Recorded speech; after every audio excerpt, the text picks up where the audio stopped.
Nou, we gaan even voor het zout water, nog voor die mok. En dan wekken het mooi in. En dan wordt het even mooi skin. Zo, hier heeft het die mok al een keer. Hier heeft het helemaal kaal. En dat is enorm vatbaar voor infecties. En daarom doen we het.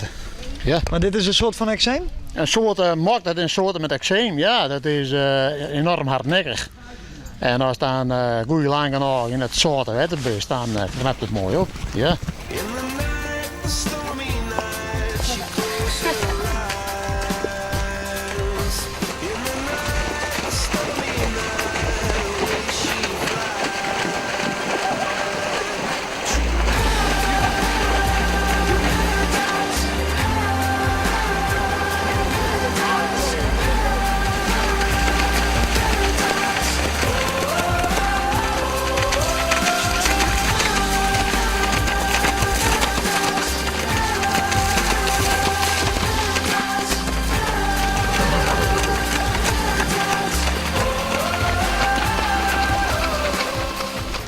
En ook eens het even goed zien hoeveel lijst die hinder er is. En nu is de hele kwasten, die is dus nog mooi afwerken. En nu we maken het te goed over.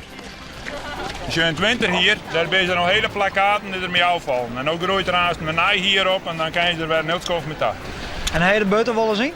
De beurt? Nee, daar zit het net ingelokkerd, joh. Daar zit het net ingelokkerd. Dan net. Als het zo hier is, dan stuurt de vrouw me hierin. Ja, dan hebben we een ongelukje gezegd. Maar het is voor mensen en dieren, het is gezond. Ja? Ja.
Goeie. Dag meneer. Wat ben je aan man? Sta je hier? Wat bent u aan het doen? Vissen meneer. En die had ook al de kat erbij. Ja, ik heb de kat heeft 3 gaten. Volgens mij is die verzadigd. Hoeveel heeft hij gehad? 3. 3. U vangt ze aan de lopende band. Nou, valt mee hoor. Daar hebben we hem alweer. Ja, dat is goed.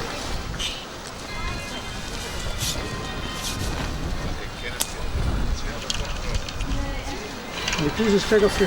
Ja? Ik denk dat hij geen eten heeft gehad. Jullie komen niet uit Friesland? Wij komen niet uit Friesland. En waarom zijn jullie hier dan? Wat denk je? Vissen. Heel goed van je. Maar waar komt u vandaan? Wij komen van Drenthe af. Maar kun je niet in Drenthe vissen? Nou, misschien wel. Het is een beetje het zoektocht van waar ga je heen en wat probeer je, wat vang je niet. Weet je van tevoren niet. Vis veel in Friesland. Alweer? Alweer. Kan niet dat, hè? Die tellen we straks in de regels en dan gooien we ze terug. Dus u vist daar eigenlijk een beetje competitief? Ja. Tegen die meneer daar? Ja. Als ik nog meer vang dan hem, dan is het een goede dag. Oké. En dat denkt hij precies zo. En wie gaat er winnen? Denk dat hij. Ja? Ja. Hij is ook wat jonger, hè? Maar zo kom je de dag wel door. Jawel hoor. Je moet toch wat op je vrije dag, hè? Ja.